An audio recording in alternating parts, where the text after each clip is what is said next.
Hello student. पिछले lecture में आपने सेल के फंक्शन कि सेल जो होती है कैसे फंक्शन करती है, यूनिसेलुलर ऑर्गेनिज्म में सेल कैसे फंक्शन करती है, मल्टीसेलुलर ऑर्गेनिज्म में कैसे फंक्शन करती है, उसके अंदर सेल ऑर्गेनेल्स होते हैं वो क्या फंक्शन करते हैं, उनके कोई स्पेसिफिक फंक्शन होते हैं, वो स्पेसिफिक फंक्शन कैसे होते हैं, सेल ऑर्गन्स के द्वारा होते हैं, ये सब बातें जानी थी आपने। अब आप कंपोनेंट ऑफ सेल पढ़ेंगे। Component of cell 3 major component होते हैं सेल के। एक plasma membrane, second nucleus, third cytoplasm. ये 3 मेजर कंपोनेंट 3 के 3 plasma membrane, nucleus and cytoplasm, ये सेल की ऑल एक्टिविटी के लिए रेस्पॉन्सिबल होते हैं। इनसाइड द सेल, अगर सेल के अंदर हो रही है कोई अंदर एक्टिविटी हो रही है तो उसके लिए, दो सेल्स के बीच में तो उसके लिए, या सेल किसी इन्वायरमेंट या एक्सटर्नल इन्वायरमेंट से जो इंटरेक्शन कर रही है उसके बीच में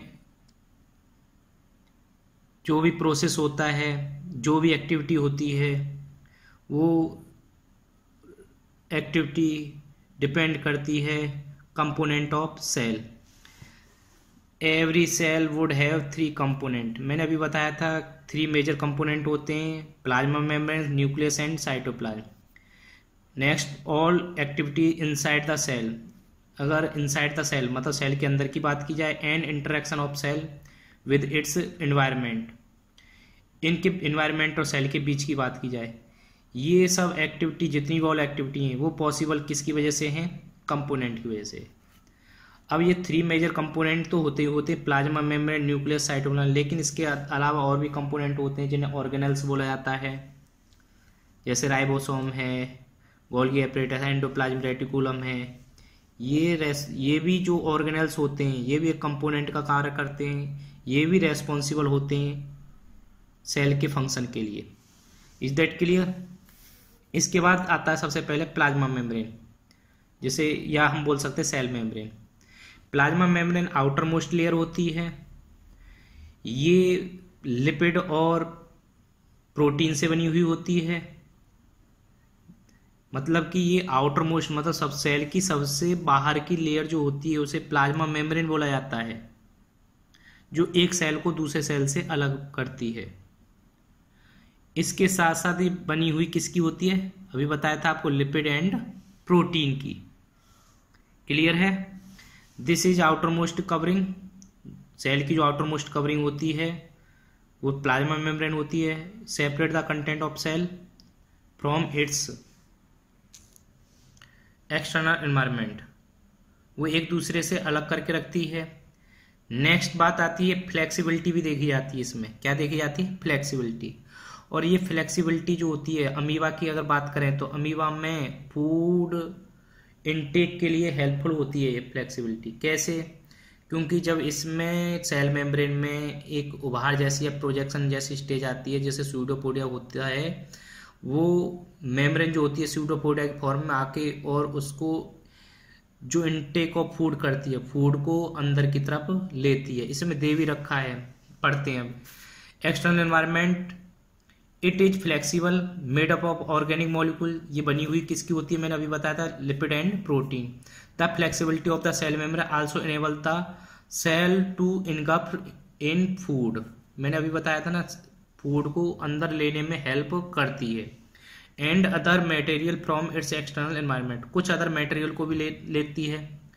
इस प्रोसेस को याद रखना एंडोसाइटोसिस बोला जाता है, जो अमीबा में देखने को मिलता है। मैंने अभी बताया था आपको किस में देखने को मिलता है, ये अमीबा में, क्योंकि वो सेल मेम्ब्रेन फ्लेक्सिबिलिटी जो होती है वो चेंज द शेप, जब उसकी शेप चेंज हो जाती है तो उसमें स्यूडोपोडिया डेवलप होते हैं, और वो स्यूडोपोडिया जो होते हैं वो इंगल्फ, जो फूड होता है उसको इंगल्फ या हम बोल सकते हैं उनसे अंदर लेने में हेल्प करती है वो प्लाज्मा मेम्ब्रेन।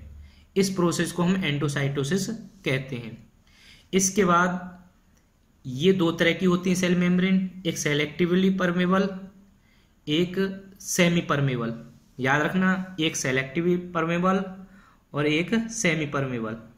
सेलेक्टिवली परमेबल वो सेल मेम्ब्रेन होती है जो सेलेक्टेड सब्सटेंस होते हैं, सॉल्यूट एंड सॉल्वेंट दोनों के लिए, आउट एंड इन, सेल के अंदर और सेल के बाहर। कुछ सब्सटेंस ऐसे होते हैं जो सेल के अंदर अलाउ होते हैं अंदर की तरफ जाने के लिए और सेल से बाहर की तरफ, लेकिन दोनों सॉल्यूट में भी हो सकते हैं और सॉल्वेंट में भी हो सकते हैं। एक बार फिर दोबारा बताता हूं मैं आपको।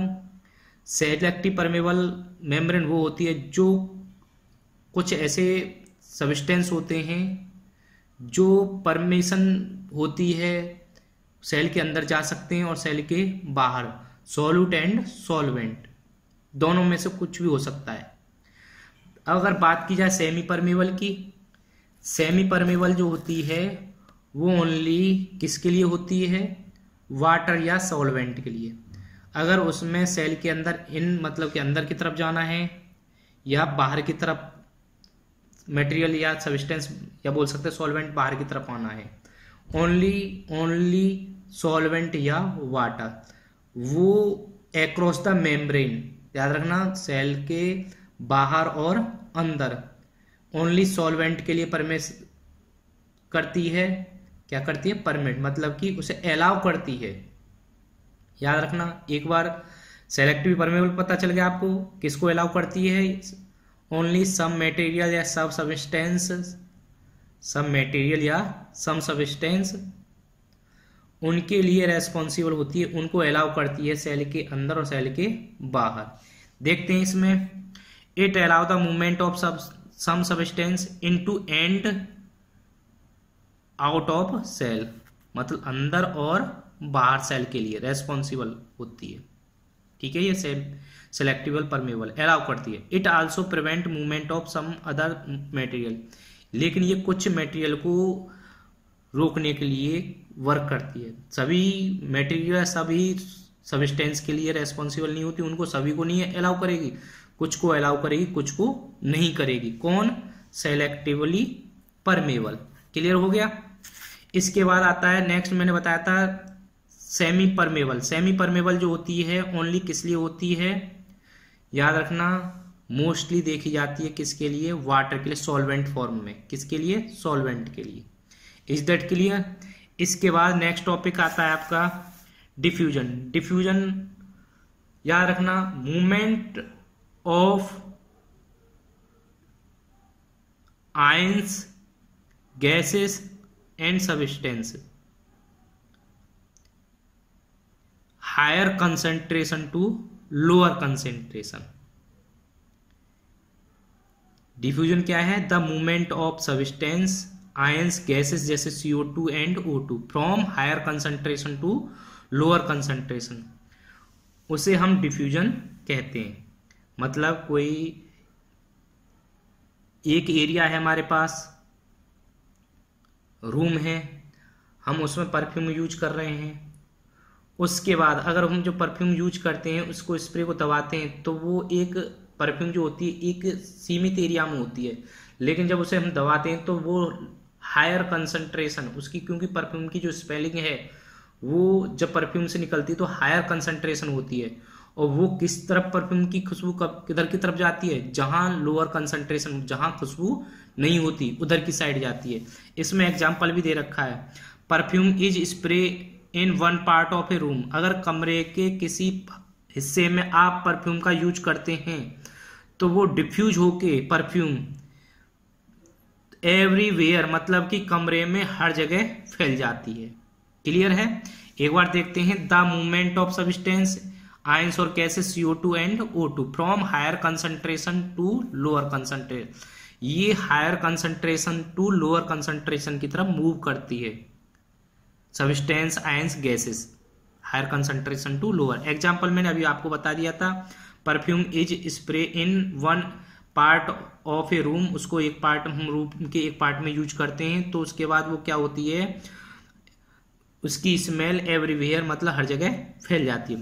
अब दूसरा है आपका ऑस्मोसिस। डिफ्यूजन के बाद आता है दूसरा ऑस्मोसिस। ऑस्मोसिस में क्या है, the movement of solvent, only क्या, सॉल्वेंट, सॉल्वेंट मतलब कि वाटर, ओनली वाटर का मूवमेंट देखने को मिलता है ऑस्मोसिस में, from higher concentration to lower concentration. जैसे डिफ्यूजन में था, डिफ्यूजन में तो सब्सटेंस थे, आयंस थे, गैसेस थी, लेकिन ऑस्मोसिस में ओनली सॉल्वेंट या वाटर।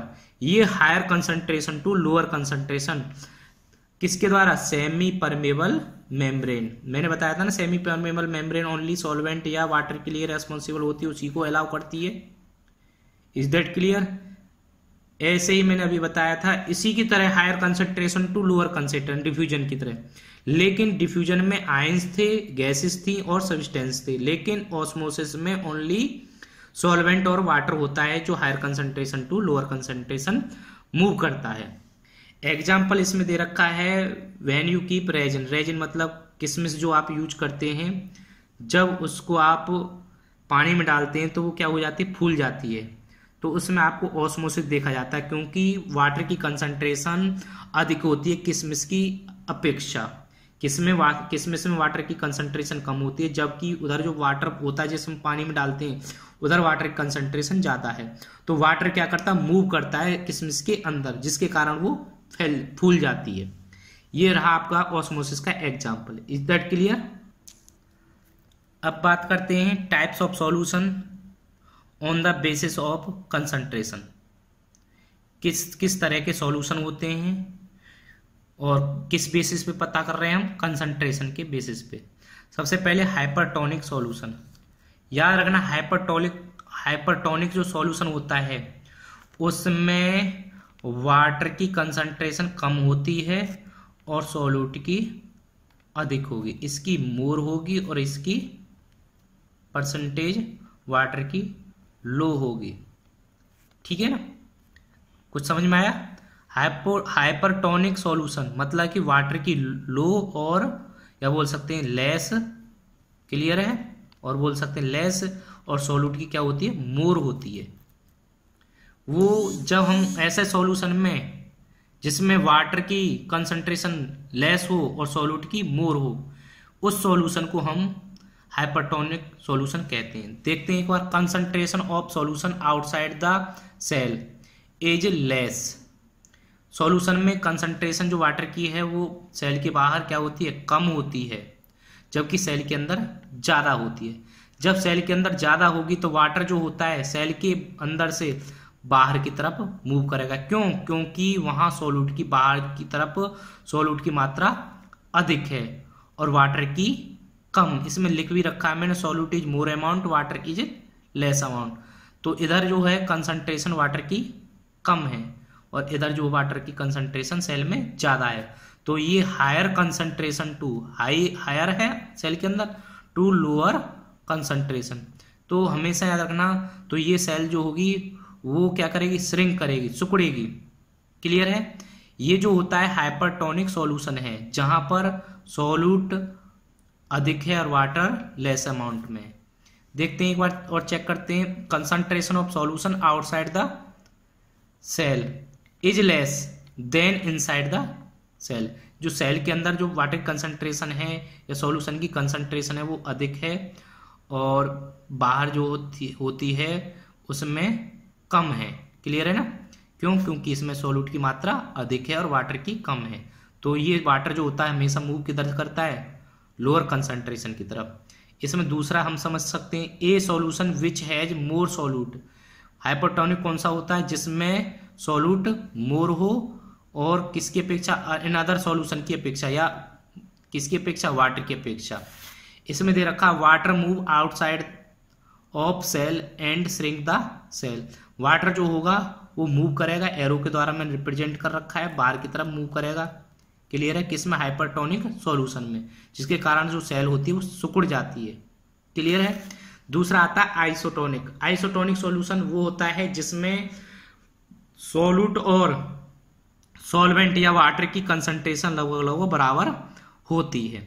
इसमें देखें इक्वल, अभी बात आ गई इक्वल, इक्वल मतलब बराबर, concentration outside and inside the cell, cell के बाहर और सेल के अंदर, इधर और इधर, इधर वाटर की कंसंट्रेशन और इधर वाटर की कंसंट्रेशन दोनों में बराबर होती है। इक्वल अमाउंट होता है। इसमें देखो equal concentration outside and inside cell, due to this cell gain equal amount of water which is lost. देखो इक्वल अमाउंट में है, मैंने 2 एरो इधर दिखा रखे हैं बाहर की तरफ, मतलब कि उतना ही वाटर बाहर की तरफ और उतना ही अंदर की तरफ आता है।